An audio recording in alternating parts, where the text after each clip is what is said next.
Damas y caballeros, bienvenidos. Hoy es la segunda entrega del libro El hombre en busca de sentido, del doctor Viktor Frankl. Bienvenidos. El uniforme del prisionero número 119-104. Ensayo psicológico. Este relato trata de mis experiencias como prisionero común, pues es importante que diga, no sin orgullo, que yo no estuve trabajando en el campo como psiquiatra, ni siquiera como médico, excepto en las últimas semanas. Unos pocos de mis colegas fueron lo bastante afortunados como para estar empleados en los rudimentarios puestos de primeros auxilios, aplicando vendajes hechos de tiras de papel de desecho. Yo era un prisionero más, el número 119-104. Y la mayor parte del tiempo estuve cavando y tendiendo travesías para el ferrocarril. En una ocasión, mi trabajo consistió en cavar un túnel, sin ayuda, para colocar una cañería bajo una carretera. Este hecho no quedó sin recompensa, y así, justamente antes de las Navidades del 1944, me encontré con el regalo de los llamados cupones de premio, de parte de la empresa constructora a la que prácticamente habíamos sido vendidos como esclavos. La empresa pagaba a las autoridades del campo un precio fijo por día y prisionero. Los cupones costaban a la empresa 50 pfennig cada uno y podían canjearse por 6 cigarrillos. Muchas veces, varias semanas después, si bien a menudo perdían su validez. Me convertí así en el orgulloso propietario de 2 cupones por valor de 12 cigarrillos. Aunque lo más importante era que los cigarrillos se podían cambiar por 12 raciones de sopa, y esta sopa podía ser un verdadero respiro frente a la inanición durante 2 semanas. El privilegio de fumar cigarrillos le estaba reservado a los capos, que tenían asegurada su cuota semanal de cupones, o quizás al prisionero que trabajaba como capataz en un almacén o en un taller, y recibía cigarrillos a cambio de realizar tareas peligrosas. Las únicas excepciones eran las de aquellos que habían perdido la voluntad de vivir y querían disfrutar de sus últimos días. De modo que cuando veíamos a un camarada fumar sus propios cigarrillos en vez de cambiarlos por alimentos, ya sabíamos que había renunciado a confiar en sus fuerzas para seguir adelante, y que, una vez perdida la voluntad de vivir, rara vez se recobraba. Lo que realmente importaba ahora es determinar el verdadero sentido de esta empresa. Muchos recuentos y datos sobre los campos de concentración ya están en los archivos. En esta ocasión, los hechos se consideran significativos en cuanto formen parte de la experiencia humana. Lo que este ensayo intenta describir a la naturaleza exacta de dichas experiencias. Para los que estuvieron internados en aquellos campos, se trata de explicar estas experiencias a la luz de los actuales conocimientos, y los que nunca estuvieron dentro de que es para ayudarles a aprender y, sobre todo, a entender las experiencias por las que atravesaron ese porcentaje excesivamente reducido de los prisioneros supervivientes y su peculiar, y desde el punto de vista de la psicología, totalmente nueva actitud frente a la vida. Estos antiguos prisioneros suelen decir: no nos gusta hablar de nuestras experiencias. Los que estuvieron dentro no necesitan de estas explicaciones, y los demás no entenderían ni cómo nos sentimos entonces, ni cómo nos sentimos ahora. Es difícil intentar una presentación metódica del tema, ya que la psicología exige un cierto distanciamiento científico. Pero ¿es que el hombre que hace sus observaciones mientras está prisionero puede tener ese distanciamiento necesario? Solo los que son ajenos al caso pueden garantizarlo, pero es mucho más su lejanía para que lo puedan decir, sea realmente válido. Únicamente el que ha estado dentro sabe lo que pasó. Aunque sus juicios tal vez no sean del todo objetivos y sus estimaciones sean quizá desproporcionadas al faltarle ese distanciamiento, es preciso hacer lo imposible para no caer en la parcialidad personal. Y esta es la gran dificultad que encierra este tipo de obras. A veces se hará necesario tener valor para contar experiencias muy íntimas.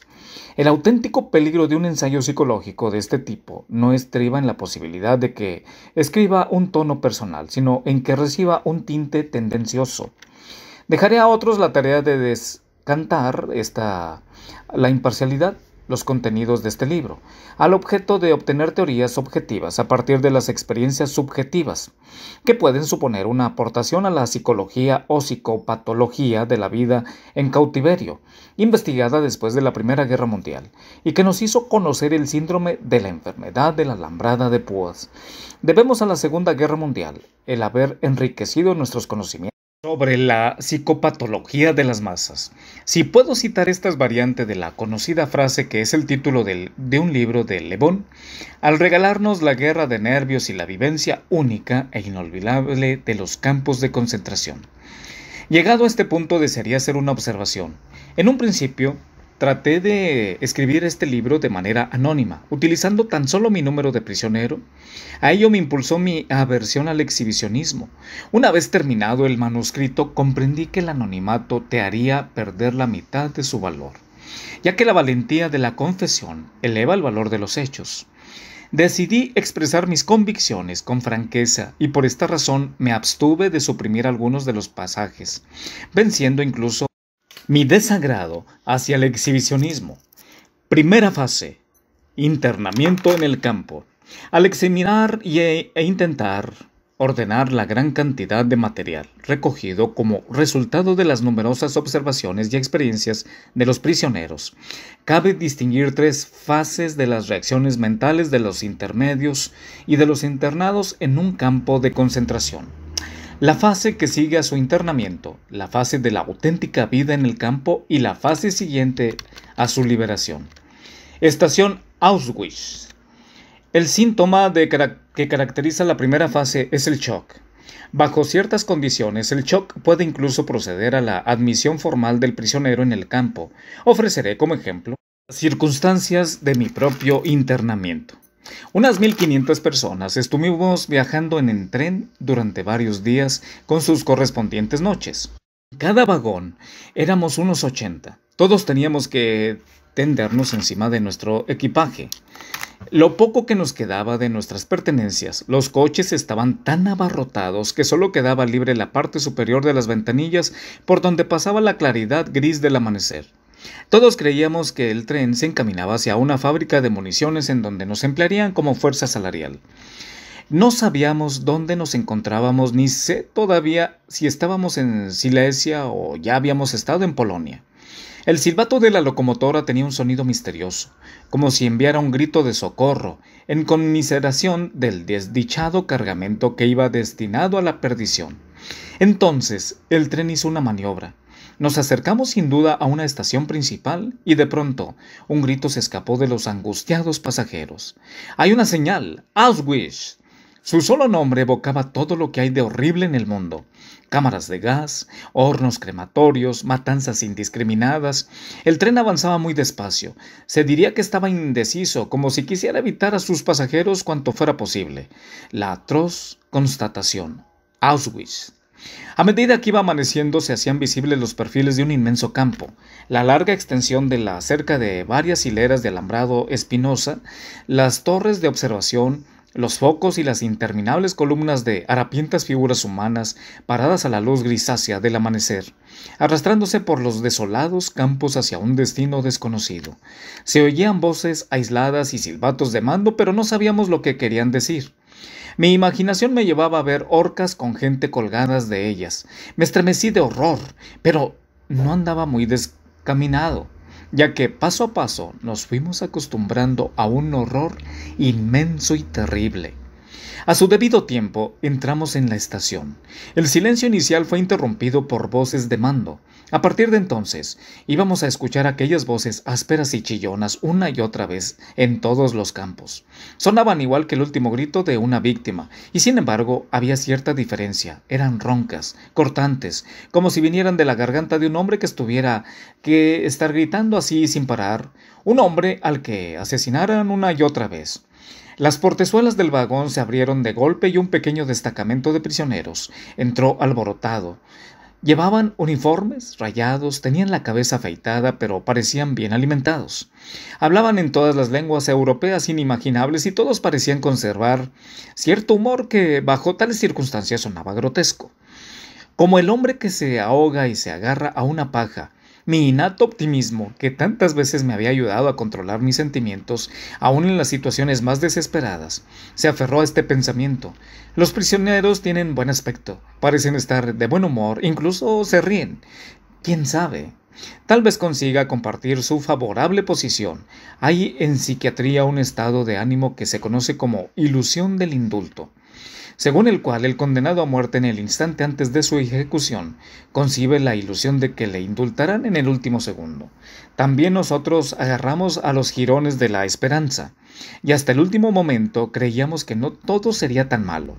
La sola vista de las mejillas sonrosadas y los rostros redondos de aquellos prisioneros resultaba un gran estímulo. Pocos sabíamos entonces que componían un grupo especialmente seleccionado que durante años había ido al comité de recepción de las nuevas expediciones de prisioneros que llegaban a la estación un día tras otro. Se hicieron cargo de los recién llegados y de su equipaje, incluidos los escasos objetos personales y las alhajas de contrabando. Auschwitz debe haber sido un extraño lugar en aquella Europa de los últimos años de la guerra. Un lugar repleto de tesoros inmensos en oro y plata, platino y diamantes, depositados en sus enormes almacenes sin contar los que estaban en manos de las SS. A la espera de trasladarlos a otros campos más pequeños, metieron a 1.100 prisioneros en una barraca construida para albergar probablemente a unas 200 personas como máximo. Teníamos hambre y frío y no había espacio suficiente ni para sentarnos en cuclillas, en el suelo desnudo, no digamos ya para atendernos. Durante 4 días nuestro único alimento consistió en un trozo de pan de unos 150 gramos. Pero yo oía a los prisioneros más antiguos que estaban a cargo de la barraca regatear con uno de los componentes del comité de recepción por un alfiler de corbata de platino y diamantes. Al final, la mayor parte de las ganancias se convertían en tragos de aguardiente. No me acuerdo ya de cuántos miles de marcos se necesitaban para comprar la cantidad de schnapps necesaria para pasar una tarde alegre. Pero sí que los prisioneros veteranos necesitaban esos tragos. ¿Quién podría culparles de tratar de drogarse bajo tales circunstancias? Había otro grupo de prisioneros que conseguían aguardiente de las SS, casi sin limitación alguna. Eran los hombres que trabajaban en las cámaras de gas y en los crematorios, y que sabían muy bien que cualquier día serían relevados por otra remesa y tendrían que dejar su obligado papel de ejecutores para convertirse en víctimas. La primera selección. Creo que todos los que formaban parte de nuestra expedición vivían con la ilusión de que seríamos liberados, de que al final todo iba a salir muy bien. No nos dábamos cuenta del significado que encerraba la escena que expongo a continuación. Hasta la tarde no comprendimos su sentido. Nos dijeron que dejáramos nuestro equipaje en el tren y que formáramos 2 filas, una de mujeres y otra de hombres, y que desfiláramos ante un oficial de las SS. Por sorprendente que parezca, tuve el valor de esconder mi macuato debajo del abrigo. Uno a uno los hombres pasamos ante el oficial. Me daba cuenta del peligro que corría si el oficial localizaba mi saco. Lo menos que haría sería derribarme al suelo de una bofetada. Lo sabía por propia experiencia. Instintivamente, al irme aproximando a él, me enderecé de modo que no se diera cuenta de mi pesada carga. Ahora lo tenía frente a frente. Era un hombre alto y delgado y llevaba un uniforme impecable que le sentaba perfectamente. ¡Qué contraste con nosotros, todos sucios y mugrientos después de tan largo viaje! Había adoptado una actitud de aparente descuido sujetándose el codo derecho con la mano izquierda. Ninguno de nosotros tenía la más remota idea del siniestro significado que se ocultaba tras aquel pequeño movimiento de su dedo que señalaba unas veces a la izquierda y otras a la derecha. Pero sobre todo a la derecha. Tocaba mi turno. Alguien me susurró que si nos enviaban a la derecha, desde el punto de vista del espectador, significaba trabajos forzados, mientras que la dirección izquierda era para los enfermos e incapaces de trabajar, a quienes enviaban a otro campo. No podía hacer otra cosa que dejar que las cosas siguieran su curso, como así sería a partir de entonces, muchas veces más. El macuto me pesaba y me obligaba a ladearme hacia la izquierda, pero hice un esfuerzo por caminar erguido. El hombre de las SS me miró de arriba abajo y pareció dudar. Después puso sus 2 dedos sobre mis hombros. Intenté con todas mis fuerzas parecer distinguido. Me hizo girar hacia a la izquierda, que quedé de frente al lado derecho y seguí andando en aquella dirección. Por la tarde nos explicaron lo que significaba el juego del dedo. Se trataba de la primera selección. El primer veredicto sobre nuestra existencia o no existencia. Para la gran mayoría de aquella expedición, cerca de un 90%, significó la muerte. La sentencia se ejecutó en las horas siguientes. Los que fueron enviados hacia la izquierda marcharon directamente desde la estación al crematorio. Dicho edificio, según me contó un prisionero que trabajaba ahí, tenía escrito sobre sus puertas en varios idiomas europeos la palabra baño. Al entrar, a cada prisionero se le entregaba una pastilla de jabón y después, pero gracias a Dios no necesito relatar lo que sucedía después. Muchos han escrito ya sobre tanto horror. Los que nos habíamos salvado, la minoría de nuestra expedición, supo aquella tarde la verdad. Pregunté a los prisioneros que llevaban ahí algún tiempo a dónde podrían haber enviado a mi amigo y colega P. ¿Lo mandaron hacia la izquierda? Sí, repliqué. Entonces puede verle allí, me dijeron. ¿Dónde? La mano señalaba la chimenea que había a unos cuantos cientos de yardas y que arrojaba al cielo gris de Polonia una llamarada de fuego que se disolvía en una siniestra nube de humo. Ahí es donde está su amigo, elevándose hacia el cielo. Fue su respuesta, pero entonces todavía no comprendía lo que quería decir hasta que me revelaron la verdad con toda su crudeza. Pero no estoy adelantando al contar en las cosas. Desde un punto de vista psicológico, teníamos un largo, muy largo camino por delante desde que pusimos el pie en la estación hasta nuestra primera noche en el campo, escoltados por los guardias de la SS, que iban cargados con pesados fusiles. Nos hicieron recorrer a paso ligero el camino que desde la estación atravesaba la alambrada electrificada y el campo, hasta llegar al pabellón de desinfección. Para aquellos de nosotros que habíamos pasado la primera selección, fue un auténtico baño. Una vez más se vio confirmada nuestra ilusión de salvarnos. Los hombres de la SS parecían casi encantadores. Pronto supimos que eran amables con nosotros mientras teníamos nuestros relojes y la pulsera, y no nos pedían persuadir, en todos los tonos y maneras para que los entregáramos. ¿Acaso no habíamos perdido ya todo lo que poseíamos? ¿Por qué no habíamos de dar nuestro reloj a aquellas personas relativamente agradables? Tal vez algún día no los volveríamos a cruzar en nuestro camino. En la siguiente entrega vamos a ver desinfección. Muchísimas gracias por el favor de su atención.